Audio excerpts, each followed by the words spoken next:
सियासत में पहली ऐसा कायद हुआ जिन्होंने पार्टीशन के बाद मुसलमानों को ये एहसास कराया कि तुम भी इस मुल्क के शहरी हो, तुम पाकिस्तान के नहीं हो। एक हवा फैली थी कि मुसलमान सब पाकिस्तान जाना चाहिए। ये वाहिद आदमी थे जिनके अपने कलम के ज़रिए अपनी सियासी ताकत के बदौलत मुसलमानों को ये एहसास जगाया कि तुम भी उतने ही शहरी हो जो दूसरे लोग हैं। और आज उनकी शख्सियत पे हम लोगों ने बहुत सारी बातें की और जो अस्सलाम वालेकुम। आज गुलाम सरवर फाउंडेशन का एक बहुत ही बड़ा कार्यक्रम पटना के BIA हॉल में हुआ है और हम जानने की कोशिश करते हैं। हमारे साथ कई सारे लोग हैं। सर बताइए, सबसे पहले आप बताइए आज के इस कार्यक्रम के बारे में। जी, मेरा नाम शौकत अली है। मैं पेशे से इंजीनियर हूँ।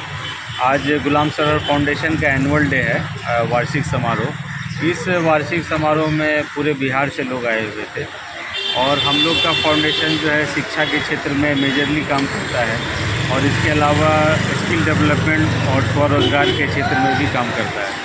हम लोग का कम से कम 10 ज़िला में हम लोग का स्टडी सेंटर चलता है।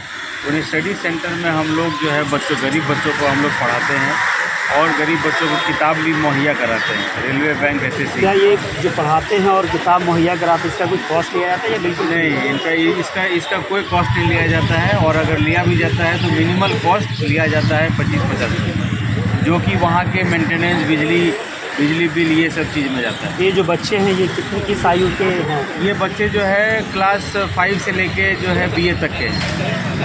हाँ, 10 जिला कौन कौन सा है सर? वो 10 जिला है: सहरसा, बेगूसराय, बरौनी, समस्तीपुर, मधुबनी, मुजफ्फरपुर। क्या पटना में भी है? नहीं, पटना में नहीं है। पटना में शीघ्र ही खुलने जा रहा है। जी। तो अब तक आपके इस फाउंडेशन के बच्चे जो हैं कितने पास आउट हो चुके हैं? हम लोग के फाउंडेशन में हम लोग क्योंकि स्टडी सेंटर चलाते हैं, ऐसा कुछ चीज़ एग्ज़ाम नहीं होता है कि जिससे पास आउट होंगे। हमारे फाउंडेशन से पढ़े हुए बच्चे IIT गुवाहाटी में भी जो है उनका दाखिला हुआ है। बहुत सारे लोग जो है स्किल ट्रेनिंग करके देश विदेश में नौकरी पा रहे हैं। और उसके अलावा हम लोग जो है लड़कियों के लिए सिलाई, कढ़ाई और कंप्यूटर सेंटर भी चलाते हैं। क्या कुछ कमीशन की तैयारी वगैरह भी करवाने का प्लान है? हाँ, हमारा ऐसा प्लान है, मगर तत्कालीन हम लोग ये कर रहे हैं कि जो रेलवे बैंक SSC की जो अहम किताबें हैं, जो रेलवे बैंक SSC का कोर्स करने के लिए बच्चे दिल्ली, पटना और जो है कोटा वगैरह जाते हैं, तो ऐसे गरीब बच्चे जो वहाँ नहीं जा पा रहे हैं, हम लोग जो है वही किताब, जिस किताब सेम किताब जो है हम लोग स्टडी सेंटर में हम लोग मुहैया करा देते हैं। और जो है यहाँ तक मैंने देखा है कि कुछ बच्चियाँ जिनके गार्जियन जो है पढ़ाना चाहते थे और वो नहीं भेज पाए स्टडी सेंटर, तो हमने उनको किताब लाइब्रेरी की तरह उनको घर भी ले जाने की अनुमति दी है। एक और सवाल है सर, क्या सिर्फ माइनॉरिटीज़ के बच्चे, जो मुस्लिम माइनॉरिटीज़ के बच्चे हैं, सिर्फ उन्हीं के लिए ये है या फिर सभी लोग? ये इसमें जो है माइनॉरिटी का कोई बात नहीं है। इसमें सिर्फ एक ही बात है कि वो पिछड़ा होना चाहिए, वो गरीब होना चाहिए और वो जो है वो ज़रूरतमंद होना चाहिए।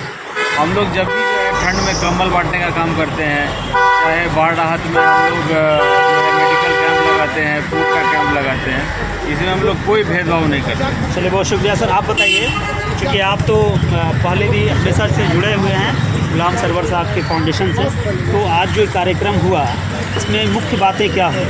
आज का कार्यक्रम माशाल्लाह बहुत कामयाब रहा। हज़ारों लोग इसमें आए।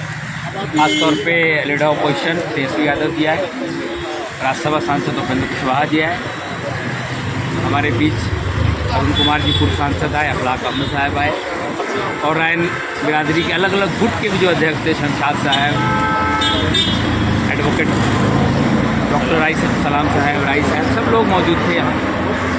तो वो दानिश्वर तबका शाहनवाज खान साहब की जो बड़े लंबे अरसे तक वो गुलाम सरवर साहब से जुड़े रहे, प्रशासनिक पदाधिकारी थे वहाँ ड्यूटी में।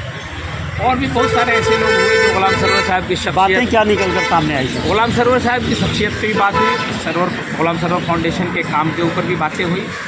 गुलाम सरवर साहब खुद आप जैसे एक अच्छे मुतबर सहाफ़ी भी थे और सियासत में तो उनका बिहार में कोई जवाब ही नहीं था।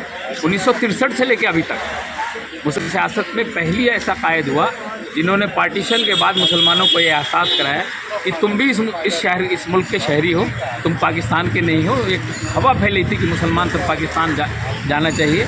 ये वाहिद आदमी थे जिनके अपने कलम के ज़रिए अपनी सियासी ताकत के बदौलत मुसलमानों को ये एहसास जगाया कि तुम भी उतने ही शहरी हो जो दूसरे लोग हैं।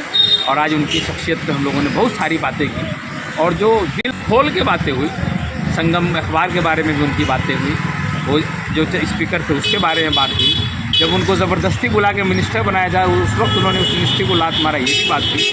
महामाया बाबू ने बुलाया था उनको मिनिस्टर बनने के लिए, और ये भी कुछ बातें हुई कि अपनी सैलरी का वो एक पैसा अपने पास नहीं रखते थे, 5 से 7 तारीख के बीच में गरीबों में बांट देते थे। उस आदमी को डर, खौफ, लालच कुछ नहीं था उसके साथ। और आज के सियासतदानों को भी ऐसा होना चाहिए, न लालच, न डर, न खौफ।